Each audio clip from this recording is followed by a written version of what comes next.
Estamos de volta com Marco Zero, onde tudo começa. Muito bem, de volta com você com o nosso Marco Zero nessa boa manhã do rádio, vivendo mais um dia no fronte, vivendo a nossa manhã de sábado, 30 de setembro de 2023. E agora a gente vai falar de turismo e de uma ação que os guias vão fazer, senhor Paulo Bogler, na nossa querida e amada.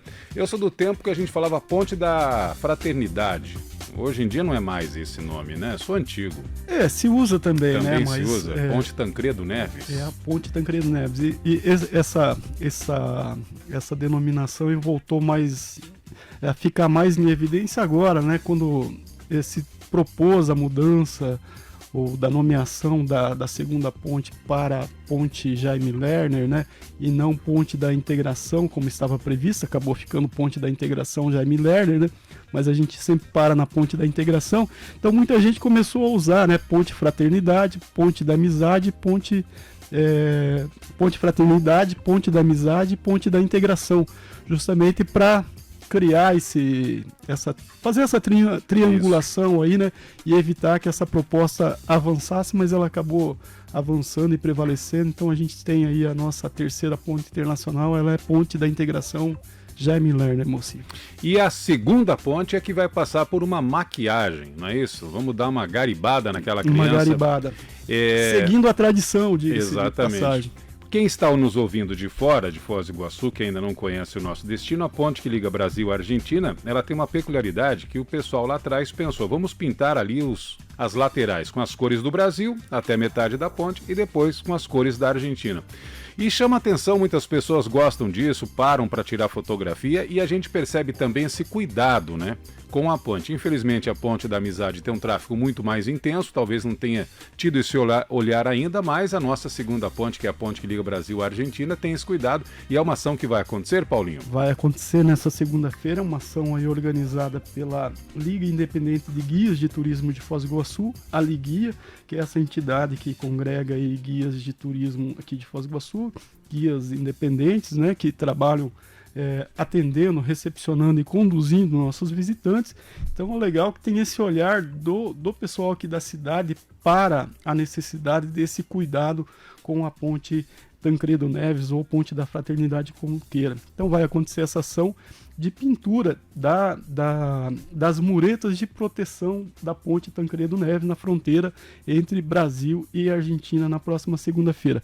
Quem vai falar sobre todo esse trabalho, esse mutirão que envolve muitos voluntários, Moacir, mas também a gente vai desdobrar um pouco para a profissão e falar sobre os desafios aí dos guias de turismo aqui na região da fronteira, é a Virginia Hauptmann, acertei a pronúncia? Isso. Que já esteve conosco aqui online em um determinado momento durante a pandemia, né? Exatamente. Virginia, bom dia, seja bem-vinda ao programa, obrigado por atender ao nosso convite mais uma vez, então. Muito obrigada, bom dia a todos e obrigada pelo convite. Para a gente é sempre um prazer, uma honra poder falar um pouquinho sobre a nossa profissão.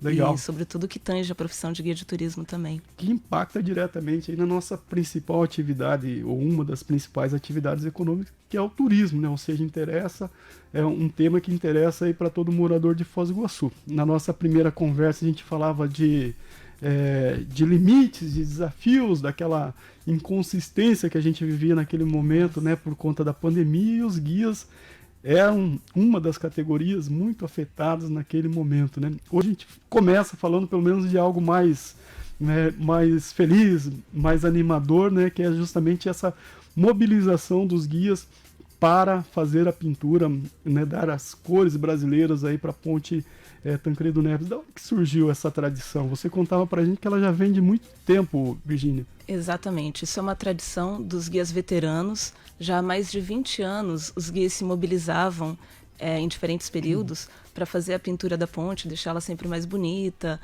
Porque o que acontece? Para a gente, certos lugares de Foz do Iguaçu, para a gente, quando eu digo nós guias de turismo, certos lugares de Foz do Iguaçu não são somente é uma ponte, são lugares emblemáticos. Nós passamos com turistas, nós damos uma paradinha, nós vamos devagar, nós contamos a história da cidade enquanto passamos por esses lugares. Então, para a gente, quanto mais bonito esses lugares estiverem, melhor. Porque nós estamos apresentando a cidade para a gente do mundo inteiro. Então, essa sempre foi a ideia dos guias veteranos. Então, eles se juntavam em grupo de amigos iam para a ponte e faziam a pintura da ponte, isso por vários anos, mais de 20 anos. E alguns meses atrás, uma colega nossa, muito querida, Vera, que participava sempre dessa pintura, ela falou: puxa, pessoal, vamos fazer de novo essa ação? Vamos pintar a ponte? Estamos precisando dar um olhar um pouquinho mais carinhoso para esse lugar? Vamos nos mobilizar para fazer isso acontecer? E a partir disso a gente começou a ir atrás das autorizações necessárias para fazer com que a ação pudesse efetivamente acontecer. E dia 2 agora, dia 2 de outubro, estaremos lá, deixando ela mais bonitinha, mais arrumadinha. Segunda-feira. E por que segunda-feira? Foi uma data que nós conseguimos como autorização do DENIT, né? Então, essas ações, elas demandam várias autorizações especiais. Então, o DENIT super prontamente nos respondeu e nos apoiou, quando nós enviamos uma carta ofício pedindo, né, autorização. Polícia Rodoviária Federal também prontamente nos apoiou e vai dar o apoio lá no dia, no momento da pintura, a segurança do lugar. Não vão fechar, não vai estar impedido o trânsito de forma alguma. O trânsito entre os países vai continuar. Nós estaremos na lateral fazendo e desempenhando o trabalho. Muito bem. Se chegou a anunciar a pintura também da parte de lá, ou seja, da parte argentina da ponte, depois teve um entrave, como é que ficou isso, Virgínia? Como é que está essa situação agora? Vai acontecer ou não? Nós convidamos os colegas argentinos, na verdade, para tentarem participar junto com a gente do momento, mas para que pintem o lado argentino, as autorizações são um pouco mais complicadas e mais burocráticas. Então, eles não conseguiram participar nesse momento, uma coisa que demora um pouco mais, demanda mais tempo, né? Uhum. Então, eles foram convidados, de qualquer maneira, a estarem presentes lá, confraternizando com a gente na pintura do lado brasileiro. Então, será feito só o lado brasileiro? Será feito só o lado brasileiro, os dois lados da ponte. Certo. Vocês esperam reunir quantos voluntários, quantas pessoas estão mobilizadas aí nesse... Até o momento, temos em torno de 50 pessoas que já se manifestaram para poder estarem lá presentes em 2 horários, né? Serão 2 turnos, por causa do calor, a gente não sabe como vai estar segunda-feira, então decidimos colocar 2 turnos. Como os guias de turismo têm horários muito irregulares, algumas vezes a gente começa às 5 da manhã e nós terminamos para lá de meia-noite. Então a gente também decidiu por esses 2 horários, assim, dar a oportunidade para mais gente vir, né? Então vamos começar às 7h30 da manhã até às 9h30, o primeiro turno, e aí o segundo turno das 15 horas até finalizar. Legal. Ô, Virgínia, eu vou te perguntar em seguida, mas vou te dar um tempo para você organizar as ideias, porque a gente quer saber como é que vai ficar o fluxo da ponte durante esse trabalho da pintura, né? Mas eu vou pedir esse tempinho para você organizando as informações aqui para chamar na nossa conversa o Carlos Alberto, que acaba de chegar aqui, que é o presidente honorário da Liguia, significa que é um dos fundadores dessa entidade que representa os guias aqui de Foz do Iguaçu. Bom dia, Carlos Alberto, seja bem-vindo ao programa, obrigado por comparecer. Bom dia a todos os ouvintes, é um prazer estar aqui junto com a Virgínia, conversando com vocês. Esse é um espaço que a gente demorou muitos anos para conquistar, né? E é importante sempre trazer o que nós fazemos para o turista, né? Um exemplo agora, a Virgínia me convidou para participar dessa conversa com vocês aqui e eu condicionei a ela um horáriozinho que eu pudesse vir. Devido ao fato de que eu tinha compromisso exatamente nesse horário. Cheguei uns minutinhos atrasado porque eu estava recepcionando uma pessoa no aeroporto, né? Então a vida do guia, às vezes você fica uma semana em casa e de repente você tem que trabalhar uma semana inteira.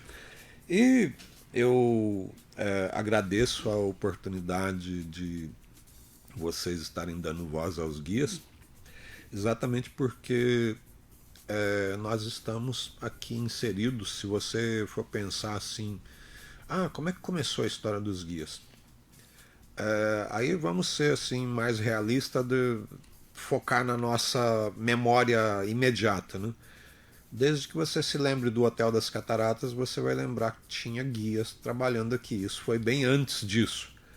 E a nossa batalha para poder ser inserido dentro da economia local, ela ainda é intensa até hoje, porque realmente se pensa que é melhor fazer sozinho, né?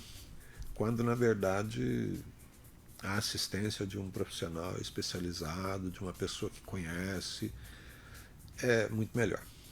Legal. A gente vai avançar ainda nessa pauta, a gente quer ouvir muito você, Carlos Alberto, mas em relação à ponte, antes de voltar para a Virgínia, a Virgínia já contextualizou um pouco sobre essa tradição dos guias de, né, periodicamente fazer a pintura lá da ponte Tancredo Neves. Aí. Como é que o que você tem de resgate aí desse processo, dessa memória aí que vem sendo embalada pelos guias de turismo de Foz? Olha, em princípio a gente tem que lembrar que a ponte foi aberta em 1985.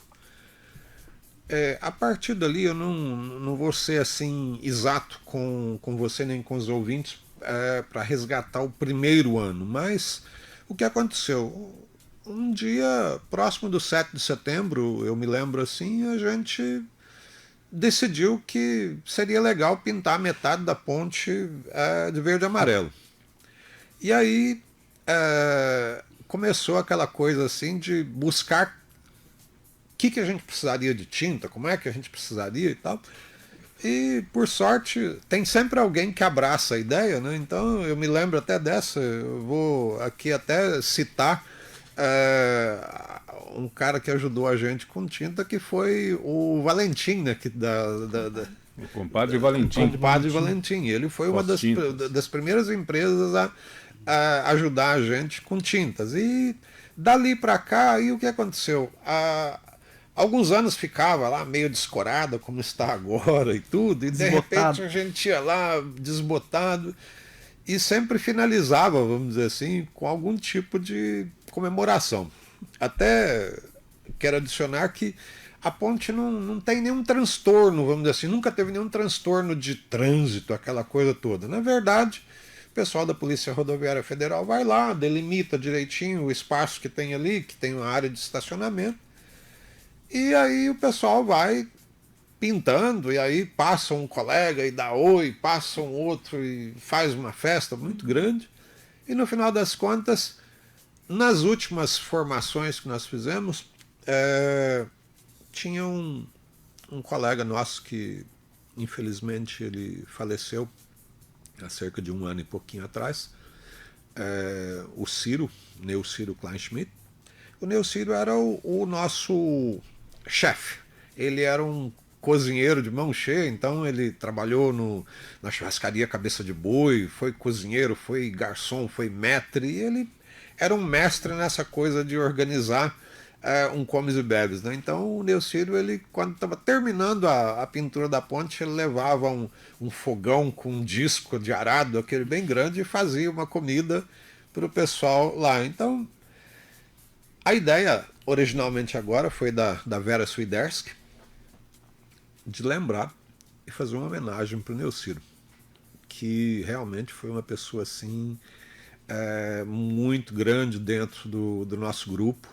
Esse grupo que hoje não inclui só os guias aqui de Foz do Iguaçu, inclui os guias de Porto Iguaçu também, que formou uma grande família. Depois de quantos anos a Virgínia está lá, eu vou até dizer o seguinte: eu estou aqui desde sempre, né? Então 40 anos de profissão e é uma grande família.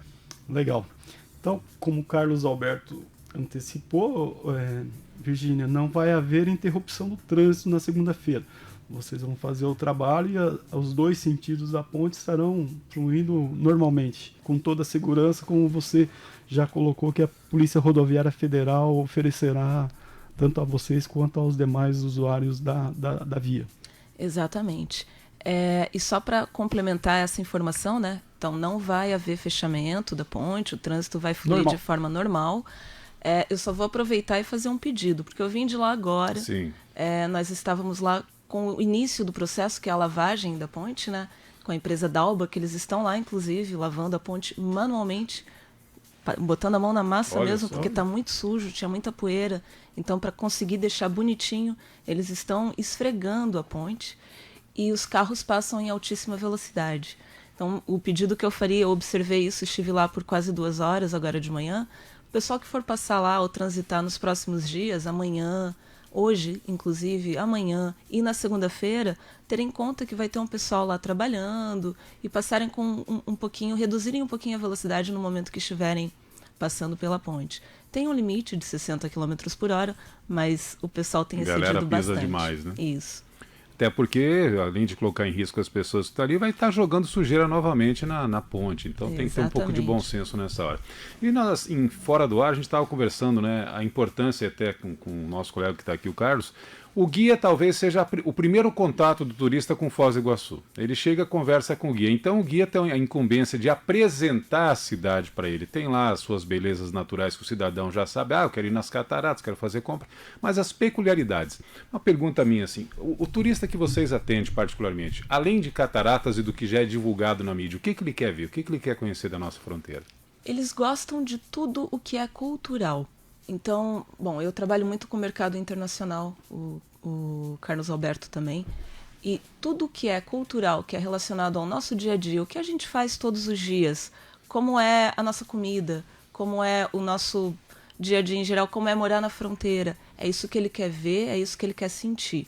O turismo mudou um pouquinho, não é mais só passar pelo lugar, ele quer sentir a experiência, ele quer poder levar com ele a vivência daquele momento.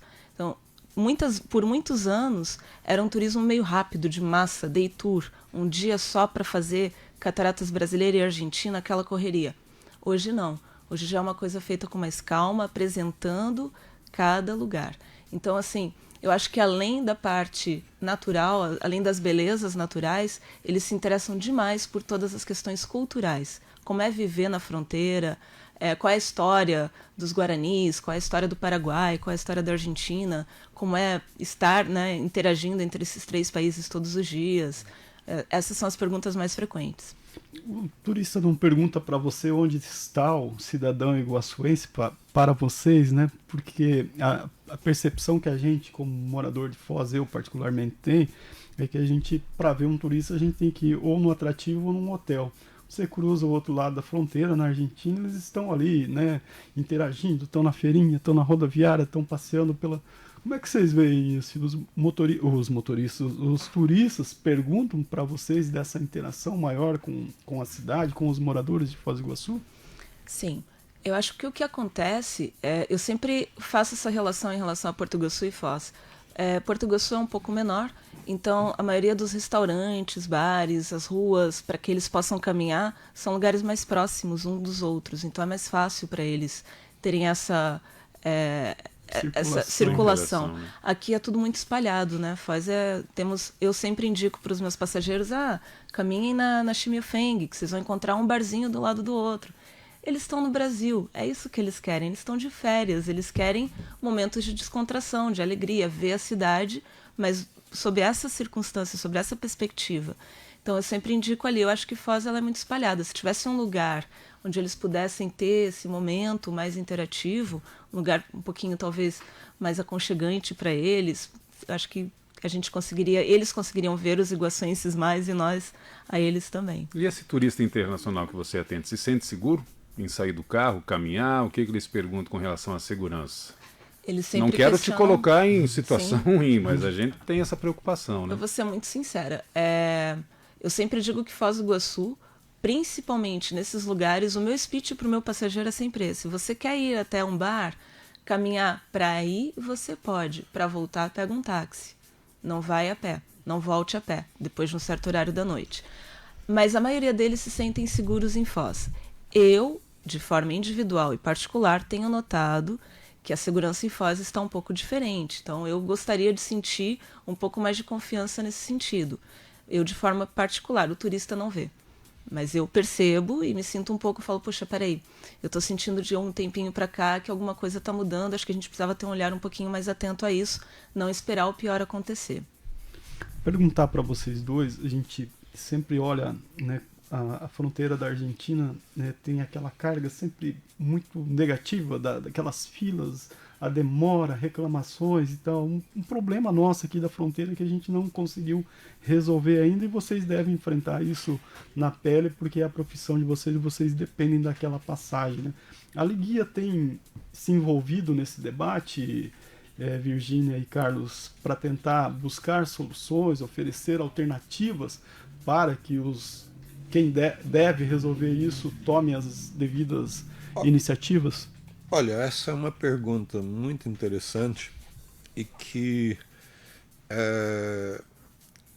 ela precisa ser muito bem pensada naquilo que você vai responder, porque, por exemplo, nós não podemos encarar o controle documental do lado argentino como um problema.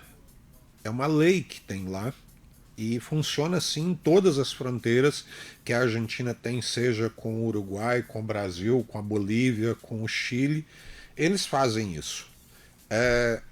Se nós não fazemos aqui do lado brasileiro, é porque é uma opção do governo brasileiro. Então há que se compreender que toda vez que você sai de um país para entrar no outro, você tem que cumprir um processo burocrático. Agora, a questão de como fazer isso, de como agilizar isso, como deixar a coisa mais fácil, eu acredito que os argentinos fazem o lado deles. Porque, por exemplo, um veículo de turismo não entra na fila comum do cidadão que está indo para o lado argentino. Ele não entra.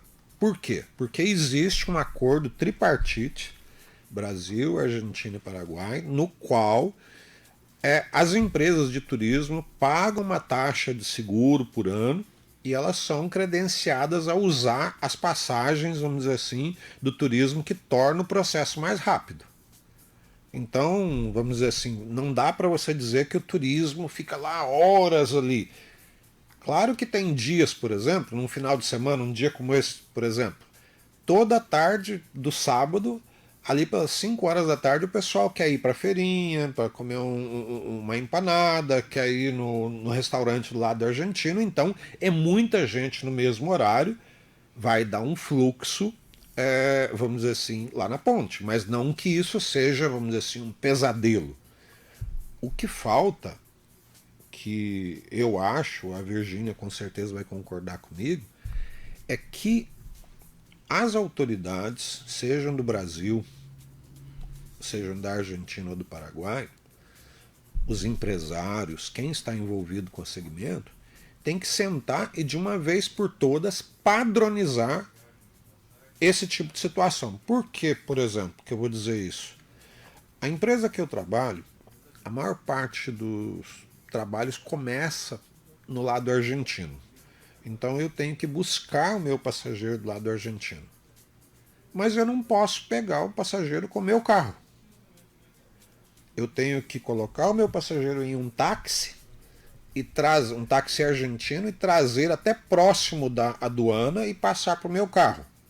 Assim como uma agência argentina não pode vir no aeroporto brasileiro receber com o carro dele, tem que contratar um táxi ali. Eu acredito que, por exemplo, isso aí, no nível que nós estamos de 2 milhões de visitantes por ano, nós já teríamos que ter resolvido esse tipo de coisa. Outra coisa que é bastante negativa, aí sim eu falo que é negativo, é crítico, é a questão de como fazer o processo de entrada e saída no Brasil. Você tem ali, por exemplo, um policial federal responsável pela fronteira, num horário que eu não me lembro agora se é 8 ou se é 12 horas. Esse policial federal, ele é o gerente do processo. Ele tem atualmente 1 ou 2 funcionários que são terceirizados para fazer a entrada de documentação do pessoal. Então, de repente, você chega lá, por exemplo, uma família de brasileiros aqui que vai para a feirinha à tarde. E que dentro dessa família de brasileiros tem um adulto que está vindo com um filho menor de 18 anos, mas que não está acompanhado ou do pai ou da mãe. Um dos pais não está ali. Então, esse pai que não está deu uma autorização para aquele que está acompanhar o filho até a Argentina. Aí, para que esse menor de idade possa entrar na Argentina, ele precisa de apresentar essa autorização carimbada pela Polícia Federal do lado brasileiro. Então, por exemplo, o grupo de brasileiros. Aí complica. O grupo de brasileiros que vem, primeiro para na aduana do Brasil, que só tem um funcionário, mas de repente tem lá 2, 3 ônibus. Ele já morre na espera ali. Aí quando ele chega lá do lado argentino, já acumulou também do lado argentino. É a mesma coisa que o Paraguai sem controle. Você bota um ônibus para ir para o Paraguai, o ônibus leva 2h30 para atravessar a ponte. Aí por que é que você não pode deixar o passageiro no meio do caminho? Porque o passageiro não sabe onde vai te encontrar de volta. Então você tem que manter o passageiro 2h30 dentro do ônibus para encostar lá no Shopping China e falar para ele, olha, o ônibus vai ficar aqui, daqui 5 horas você tem que voltar aqui para a gente poder voltar ao Brasil. Então, são coisas, por exemplo, sobre isso. Eu não critico, volto a repetir, eu não critico nenhum tipo de lei, mesmo que ela não seja boa, porque eu tenho na concepção de que se a lei não é boa, nós temos que mudar ela. Muito bem. É isso, Virgínia? Eu ia complementar o que o Beto falou, comentando assim. São situações que a gente já vê que não são novas, vêm de muitos anos.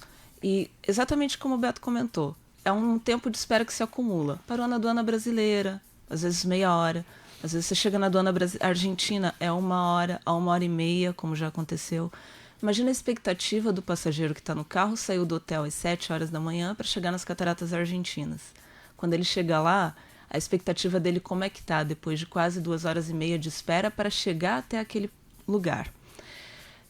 É uma lei? É uma regra? Tem que ser cumprida? Tudo bem, mas vamos encurtar e melhorar a comunicação? A gente fala tanto em comunicação assertiva hoje, e como a gente está acertando nessa comunicação? Então, vamos tentar. A gente sabe quais são as épocas do ano que tem mais movimento e mais turista. Então, vamos juntar todo mundo que trabalha lá naquela pontinha final do iceberg, como nós guias, e vamos conversar o que pode ser feito para otimizar isso. Entre aduanas, entre a gente, entre todo mundo. Então, nos incluam nesse diálogo, porque nós somos as pessoas que estamos na prática lidando com isso no dia a dia. E às vezes a gente traz sugestões que podem ser muito acertadas. Então, encurtar o caminho para melhorar essa comunicação. A gente conversa muito com os colegas da Argentina. Eu acho que se a gente pudesse em algum momento sentar com todos, sabe, todos os atores responsáveis e encurtar o diálogo. Pessoal, olha, estamos com essa perspectiva de quantidade de turistas durante uma temporada. O que todos podem fazer para melhorar? É tão prático, né? Facilitar. É porque acaba maculando o destino. A pessoa vem uma vez, não vem mais, né? Ninguém quer perder tempo em trânsito, né? O que veio a pergunta inicial, quando o atual secretário de Turismo assumiu a secretaria, o André, nós estivemos lá prestigiando a posse dele, e uma semana depois nós tivemos uma reunião com ele, tocando exatamente nesse assunto, porque a gente via ali uma possibilidade, nessa transição do governo anterior para o governo atual, de que houvesse uma possibilidade de a gente abrir uma porta para conversar sobre isso. O que se percebe, só para fechar essa pergunta, é que quando o guia quer ser introduzido no assunto, ele não é bem aceito, tem que ser assim mesmo, sabe, de dizer isso. Então, ele é como se o guia fosse um estranho quando ele é o camarada que está na linha de frente. O mais próximo do Exatamente. E isso traz até o porquê da liguia, né? Nós temos um sindicato dos empregados, dos guias de turismo, foi fundado em 1991, eu fui fundador desse sindicato também. Singtur. Porém, o sindicato não funcionou na prática. Talvez por ser um sindicato pequeno e tudo, e nunca deu certo. 99% dos guias são hoje o que a gente poderia dizer autônomos, são microempreendedores hoje, então tem lá meia dúzia de guia que é registrado em carteira. E isso dificulta um pouquinho o processo sindical modelo atual que tem aí. Então o sindicato nunca avançou, e nós, quando chegou a pandemia, a gente não tinha outra alternativa, a gente já vinha pensando numa cooperativa.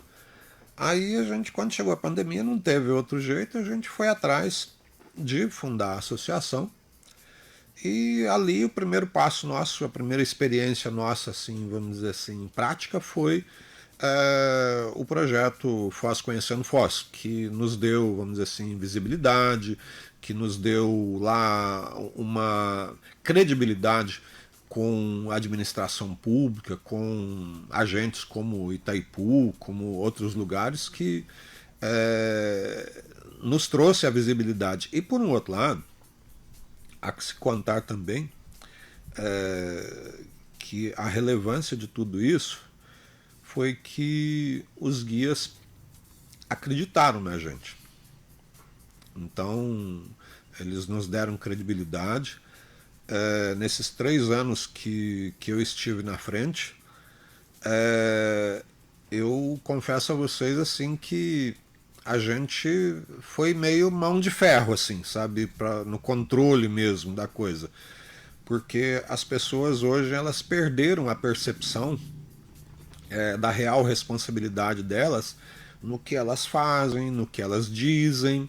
E nós temos uma polarização muito grande hoje, independente de lado A, lado B, direita, esquerda, centro, mas há que se concordar que hoje a gente tem uma polarização muito grande, que isso radicaliza a coisa.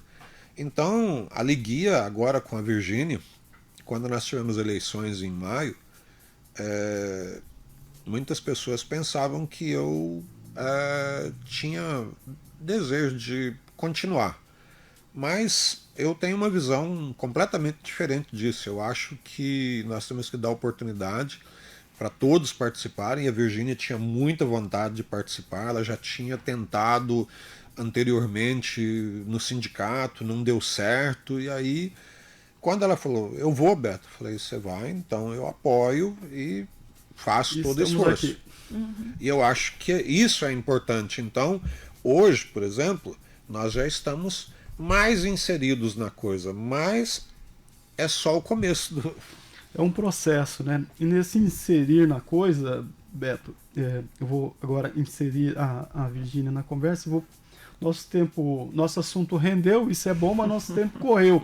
Então eu vou fazer uma pergunta com vários assuntos. Eu quero que você explique pra gente o que é a lei do guia de turismo, por que ela é tão importante para vocês, os desafios aí da pauta que está colocada para vocês nesse próximo período, questão da sede, né? É importante ter a sede para vocês, e também a profissionalização dos guias. Então, começando pela lei, e você vai destrinchando essa pauta para a gente, para poder aproveitar a presença de vocês dois aqui. A lei do guia é sempre um assunto polêmico e espinhoso, não deveria ser. Por quê? Porque a lei ela salvaguarda o nosso trabalho. Então, é necessário ter essa garantia de que nada vai mudar amanhã ou depois e que esse profissional, porque não é um grupo de pessoas qualquer, são profissionais. Dentro da classe de guias, vocês têm pessoas com diversas formações, geólogos, biólogos, administradores. As habilidades que os colegas têm são inúmeras, de falarem mais de 8 idiomas. Então, são profissionais extremamente qualificados. Então, a lei não deveria ser uma polêmica, ela deveria ser uma coisa, assim, o princípio bem dela aceita. Bem aceita. O que ela garante para vocês, guias, Virgínia, para a gente entender? Os transportes que circulam na cidade tenham um guia local dentro dele ou até dentro dos atrativos. Nós tivemos, ano passado, uma retomada desse debate com a aprovação da nova lei do guia, em setembro do ano passado, e algumas fiscalizações começaram a acontecer esse ano. Então, assim, a lei ela existe. O que a gente precisa é que ela consiga ser colocada em prática. De que maneira? Através das fiscalizações. Tivemos algumas fiscalizações, não muitas. Nós entendemos que para a fiscalização acontecer, não depende de uma pessoa só, são vários órgãos e entidades públicas que participam disso. A Secretaria de Turismo, a Secretaria da Fazenda, porque é aplicada uma multa quando o transporte está na cidade sem o guia, então quem aplica essa multa é a Secretaria da Fazenda. Então são vários atores, né? A Guarda Municipal, que faz a parada, a Fostrans, que está sempre ali também. Então, para que aconteça uma fiscalização e uma blitz, são vários atores envolvidos. Nós entendemos isso. As fiscalizações esse ano não foram muitas ainda. Ficamos felizes delas começarem a acontecer, mas nosso ponto de vista é que poderiam ter mais e poderiam ser em datas mais específicas e pontuais. Datas que nós sabemos que são datas que tem muito turista, que tem muito transporte terrestre. Qual é o foco da fiscalização? Seriam os transportes terrestres, os ônibus que chegam de outras cidades a Foz do Iguaçu, levando passageiro até as cataratas, mais do que nada, e que não tem o guia. E o que isso mudaria para a gente? Vários colegas que muitas vezes estão lá na entrada do parque esperando para trabalhar e não são contratados porque esses veículos não encontram fiscalização, alguém que aplique a lei, e eles falam, se não tem ninguém para aplicar, eu não vou te contratar. Então, o nosso ponto principal vamos pensar como a gente pode fazer essa lei realmente ser aplicada. Hoje isso está sendo discutido no Contur, num grupo de trabalho específico. A Liguia ainda não é parte do Contur, mas nós enviamos recentemente pela segunda vez, o nosso pedido de entrada ao Contur. Então, estamos esperando que seja verificado, que seja analisado o nosso pedido de entrada para que nós possamos ter uma cadeira e debater com eles lá dentro também coisas extremamente importantes e pertinentes ao nosso trabalho. Então, a relação da lei do guia, ao nosso ponto de vista, não deveria nem ser uma polêmica. A fiscalização não deveria ser polêmica. Temos, em vários lugares do Brasil, a lei sendo colocada em prática, que poderiam servir de exemplo para a gente, até para analisar como colocar ela em prática aqui em Foz. A ideia nossa, como Liguia, e a nossa ideia como guias de turismo, não é prejudicar a cidade através da lei. Ao contrário, nós estamos aqui para somar. E nós entendemos que o guia, atendendo os passageiros, a gente só melhora a experiência dele, a gente otimiza tempo, a gente dá informação, a gente organiza o atrativo. É muito claro você chegar nas cataratas num dia de muito movimento e perceber um grupo que está com um guia, como ele vai caminhar nas trilhas, e um grupo que está sem guia, como vai ser a experiência deles nas cataratas e a experiência para os outros. Então, nós organizamos os atrativos também. E é dessa maneira que a gente quer que o pessoal comece a olhar o guia, com esse olhar mais atento, valorizando o profissional que está ali.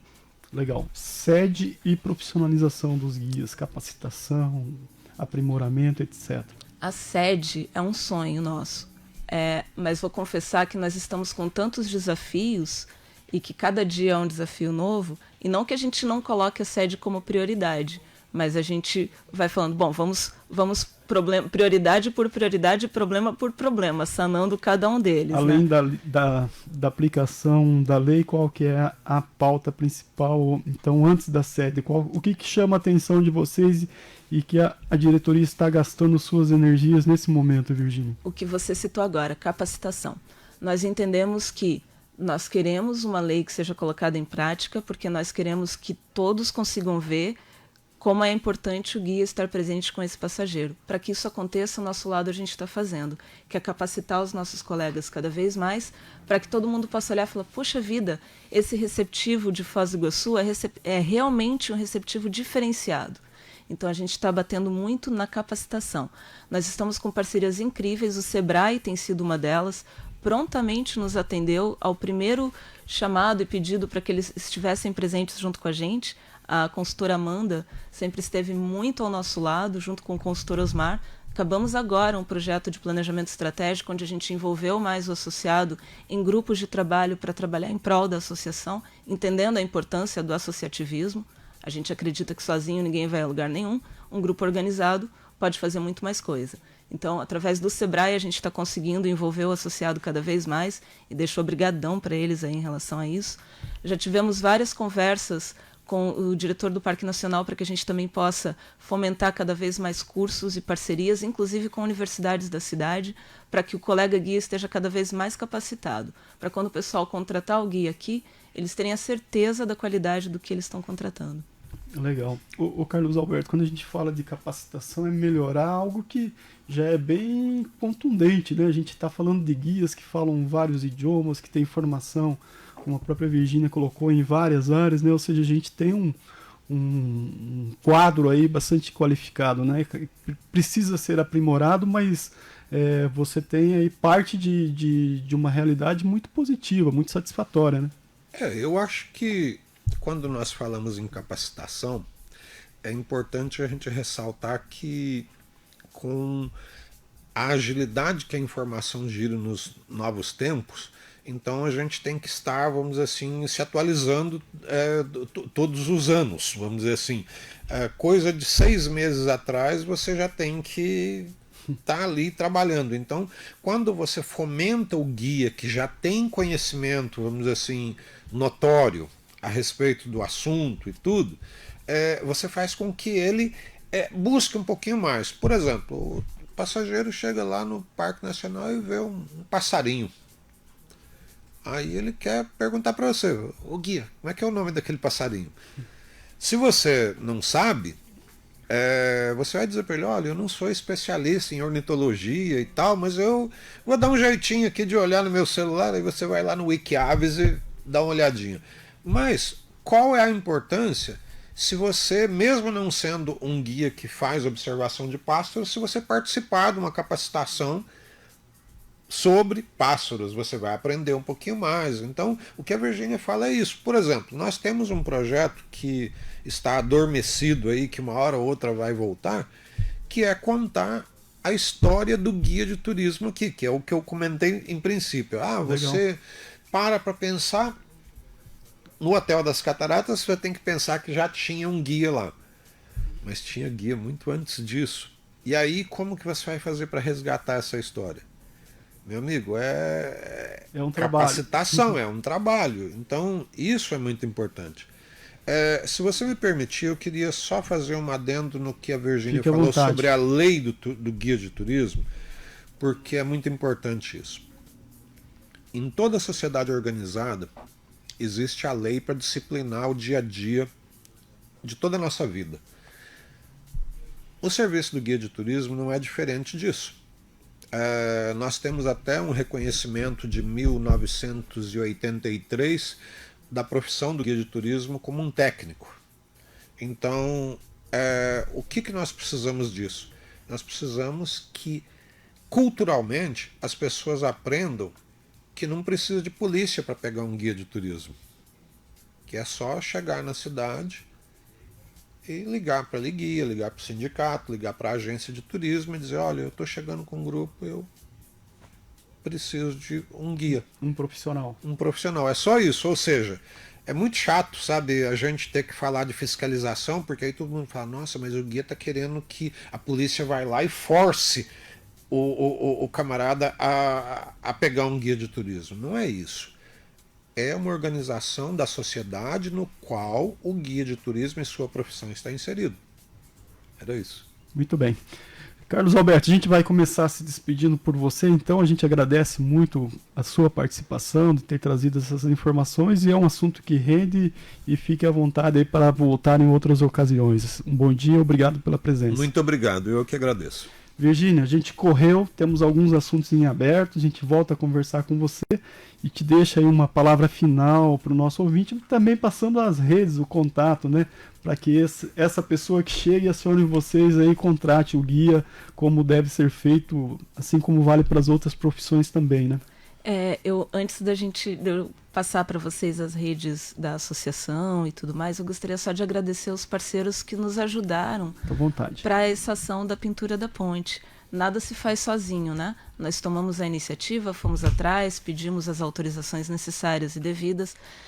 Não são só os associados que vão participar da pintura, nós chamamos todos os guias que estejam lá para confraternizar, mas isso só é possível porque algumas pessoas tomaram a frente para nos ajudar também apoiando. O núcleo de empresários do Porto Meira foi essencial, além de quem eu já citei aqui também, o DENIT, a Polícia Rodoviária Federal, a Dalba, que está lá agora lavando a ponte, ES Pinturas Mecanizadas, que vai amanhã passar um produto para fixar, para ficar bem bonitinha a cor depois, e Jordana Tintas e Acessórios, que conseguiram as tintas para a gente nos valores bem acessíveis. E o valor para a gente adquirir as tintas foi feito como uma coleta entre os próprios colegas guias. Não saiu do caixa da Liguia, foi uma doação. Não, foi uma coleta de cada um dos colegas. Legal. Você pode falar o valor, assim, sem citar a questão de tinta, mas... Foi em torno de R$2.000. R$2.000 esse trabalho. Isso. Foi coletado entre guias. As redes, como que encontra vocês aí nas redes sociais? Nós temos o Instagram, que é Liguia Foz. E aí, através do Instagram, o Facebook também, e sempre a gente está alimentando as nossas redes com informações, com ações que nós fazemos durante o mês, para que o pessoal possa estar sempre antenado. E deixar só isso como uma finalização do que a gente conversou, a intenção dos guias e nossa, enquanto associação e Liguia, é sempre somar. Então, às vezes os assuntos são espinhosos, o pessoal pode falar, nossa, mas o que esse pessoal está querendo? A gente só lembra que os guias são quem tem o contato direto e pessoal com o passageiro por mais de um dia. A gente sempre brinca que nós somos os embaixadores da cidade, porque os passageiros falam isso pra gente. Então a gente faz com muito carinho apresentar a cidade para todo mundo. A única coisa que o que nos motiva a estar à frente de uma associação é entender que problemas tão antigos que nunca foram solucionados, a gente pode tentar fazer alguma coisa para melhorar e não olhar para eles todos os dias e falar, puxa vida, continua a mesma coisa. Passaram-se 40 anos e nada mudou. Não, vamos tentar fazer alguma coisa então para mudar. E foi essa motivação que nos fez fundar a associação e seguir com ela como estamos fazendo agora. Legal, sucesso nessa pauta e que a ponte fique bonita. Muito obrigada. Viva de novo com as cores aí, com as nossas cores, e que tudo ocorra bem aí na segunda-feira, vai ocorrer. E parabenizando, né, essa iniciativa de vocês e principalmente esse desprendimento aí de não só participar, organizar, idealizar, mas também custear a parte, né, a parte que cabe aí a vocês aí que colocaram a mão no bolso para custear e transformar esse projeto numa realidade. É isso, Moacir, falamos de muitos assuntos, mas na segunda-feira, então, vamos advertir o motorista mais uma vez que ao passar pela ponte vai estar tudo fluindo, dê aquela desaceleradinha, vá com mais calma, com mais paciência, porque o pessoal estará fazendo esse trabalho lá na fronteira, na ponte Tancredo Neves do Brasil com a Argentina. Marco Zero, onde tudo começa.